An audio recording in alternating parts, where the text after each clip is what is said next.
Isang mapagpalang araw po sa inyong lahat na gilo naming tagapanood sa Facebook. Ito po ang inyong lingkod, Hector Diaz Colin, sa YouTube channel. Paki-like, share, and subscribe at pakipindot ng bell button para ma-notify po kayo sa iba pang mga video sa YouTube.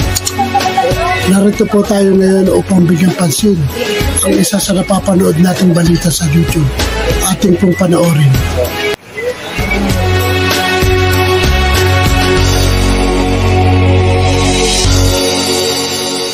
Rosaline, nakalusot ba sa House Committee on Appropriations ang 2025 proposed budget ng Office of the Vice President?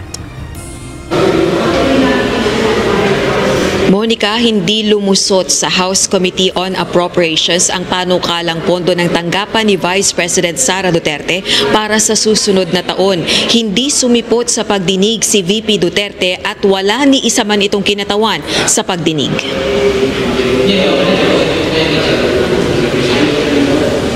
Isang oras na naghintay ang mga mambabatas pero walang Vice President Sara Duterte ang nagpakita sa kanila. Sa halip, nagpadala ng sulat ang Office of the Vice President na naka-address kay House Speaker Martin Romualdez kung saan sinabi ng Vice Presidente na naisumite na ng kanyang tanggapan ng lahat ng kinakailangang documentation para sa presentation ng kanilang budget proposal. At gaya ng paulit-ulit na sagot ni VP Sara sa unang budget hearing, ipinauubaya na nito sa House Appropriations Panel ang desisyon sa OVP budget proposal. Mariing tinuligsa ng Makabayan Bloc Representatives ang no-show ni VP Duterte sa pagdinig. Pagboboykot ito, Madam Chair, dahil wala pang akong natatandaan na ahensya ng gobyerno o executive branch na binoykot ang Kongreso dito sa budget hearing and deliberation. So ang ibig sabihin, Madam Chair,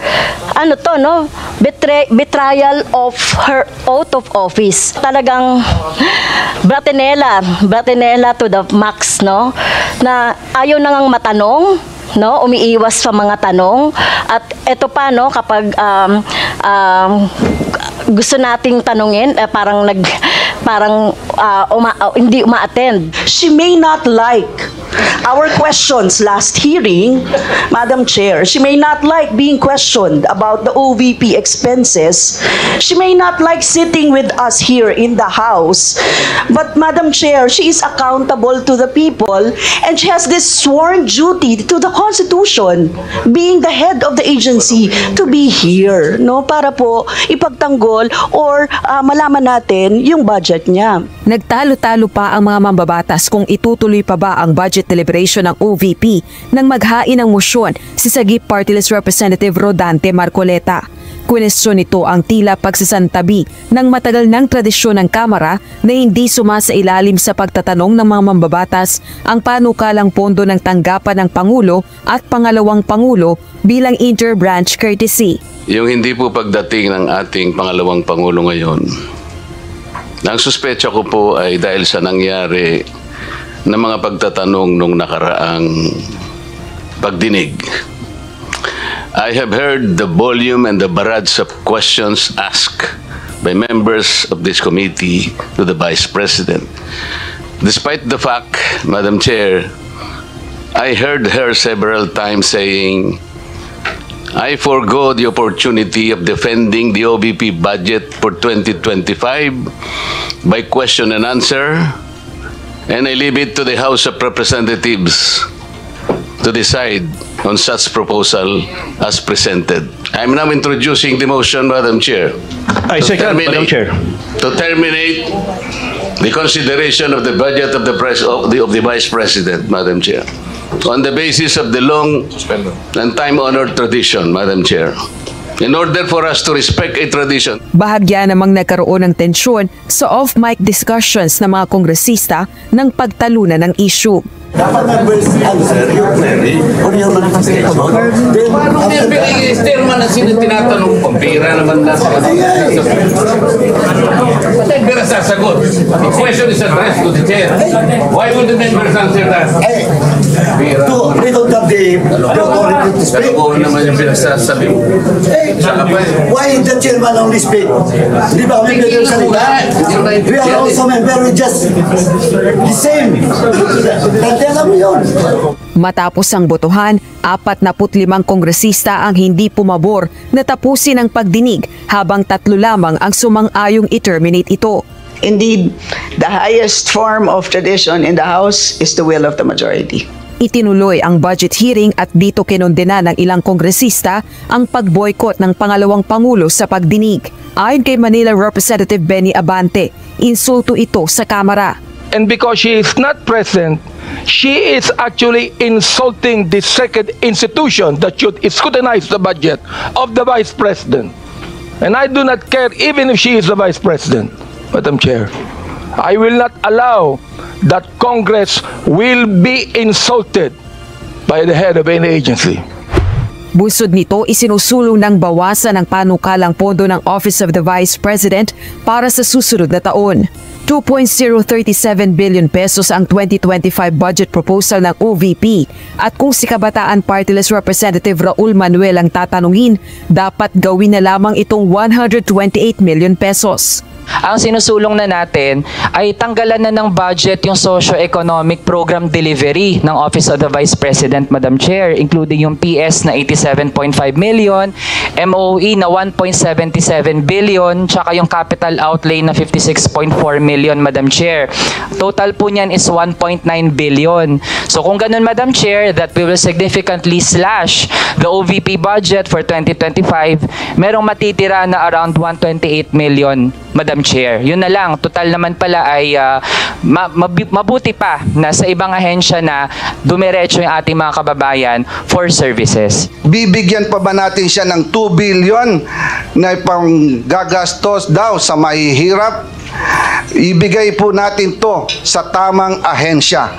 Huwag po nating ayahan na waldasin na naman ang kahit pisong sintimo na dapat nating bantayan. At dahil naman walang kinatawa ng OVP sa pagdinig, ang mga kawani sa Commission on Audit o COA at Department of Budget and Management ang tinanong ng mga mambabatas kaugnay ng pondo ng Vice Presidente noong 2022 at 2023. Ayon naman sa kinatawa ng COA, may 6 na buwan si Vice President Duterte upang sagutin ang notice of disallowance sa 73 million pesos ng 125 million pesos na confidential funds nito noong 2022.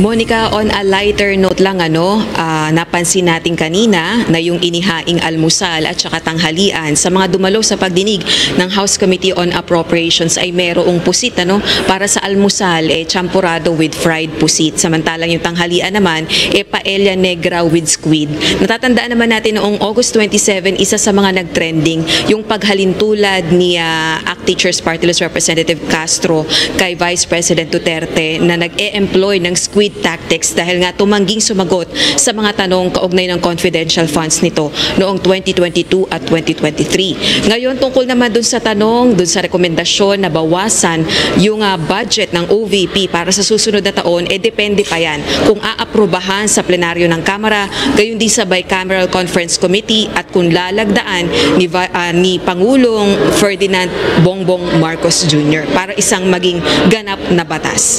So yan, Monica, muna ang latest dito sa House of Representatives, pero maipunto lang din natin nga para sa susunod na taon 2.037 billion pesos yung panukalang pondo ng Office of the Vice President. Noong 2022, yan yung huling taon sa pwesto ni Vice President Leni Robredo. Yung aprobadong budget noon ni VP Robredo ay nasa 712 million pesos para maikumpara lang din natin yung budget ng dalawang vice-presidente. Balik sa iyo, Monica. Rosalie, doon sa nangyaring pagdinig kanina, narinig natin na unprecedented itong pangyayaring ito. First time na walang dumalo na head of department or office ng gobyerno doon sa ginawang budget deliberations. Meron ba maaari, bukod doon sa pag hindi aproba, doon sa hinihinging budget ng tanggapan ng Vice Presidente, meron ba maaaring repercussion na matanggap ang kanilang tanggapan?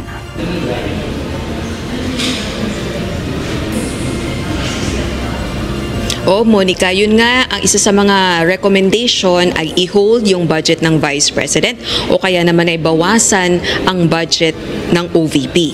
Pero yung mga rekomendasyon na yan, conditional at depende yan kung aaprobahan yan ng mayorya ng mga kongresista dito sa House of Representatives. At syempre alam naman natin na bawat ipinapasa dito na panukala dito sa House of Representatives, dapat maipasa din yan sa Senate. At pag-uusapan yan sa Bicameral Conference Committee at lalagdaan ni Pangulong Ferdinand Marcos Jr. So yung usapin kung mababawasan ba yan, mareretain ba yan, depende pa yan sa mga susunod na araw. Sa susunod na linggo kasi uumpisahan na sa plenaryo ng Kamara yung pagdinig sa mga panukalang pondo ng iba't ibang ahensya ng pamahalaan. Isa pa ito sa notable din, Monica, no? Yung budget, panukalang budget ng OVP, yun yung natatandaan natin na kaisa-isang ahensya ng pamahalaan na hindi lumusot sa House Committee on Appropriations. Pero nang tinanong natin kanina is i-discuss na yan sa plenaryo ng Kamara.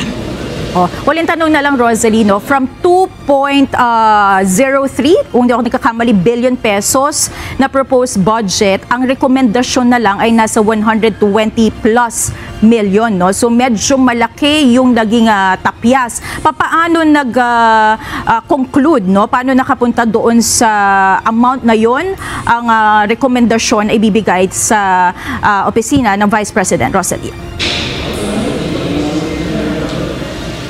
Actually, Monica, no, si Kabataan Party List Representative Raul Manuel, isa sa mga membro ng Makabayan Bloc Lawmakers, ang nag-propose, ang nag-recommend na tapyasan nga yung budget ng OVP for next year at tanggalin ang lahat ng budget na inilaan para sa Social Services Program dahil ang ipinupunto nga ng mambabatas duplication na ito dahil meron naman ding mga Social Services Program sa iba't ibang ahensya ng pamahalaan kagaya ng Department of Social Welfare and Development o DSWD, ganun din sa DOLE at iba pang ahensya ng pamahalaan. Kung aalisin lahat ng ilalaang pondo sa Social Services Program ng OVP, 128 million yung pinopropose niya na masyadong mababa. Kung ikukumpara kasi natin yan sa huling budget nga ng OVP noong 2022 under Vice President Leni Robredo, 712 million pesos. Alam naman din natin na may mga kawani rin naman na naghahanap buhay o nagtatrabaho sa ilalim ng tanggapan ni Vice President Sara Duterte. So, yun pa lang yung particular na narinig natin na amount. Hindi natin alam kung may mga miyembro din ba sa majority block dito sa Kamara na magpo-propose o may iba pa na nais silang i-retain dun sa panukalang budget ng OVP para sa susunod na taon. Pero yung si Representative Manuel ang narinig natin kanina na merong particular na amount na gusto na i-propose sa Kamara patungkol dito sa proposed budget ng OVP para sa susunod na taon. Alright. Maraming salamat, Rosalie Cos, live mula sa House of Representatives.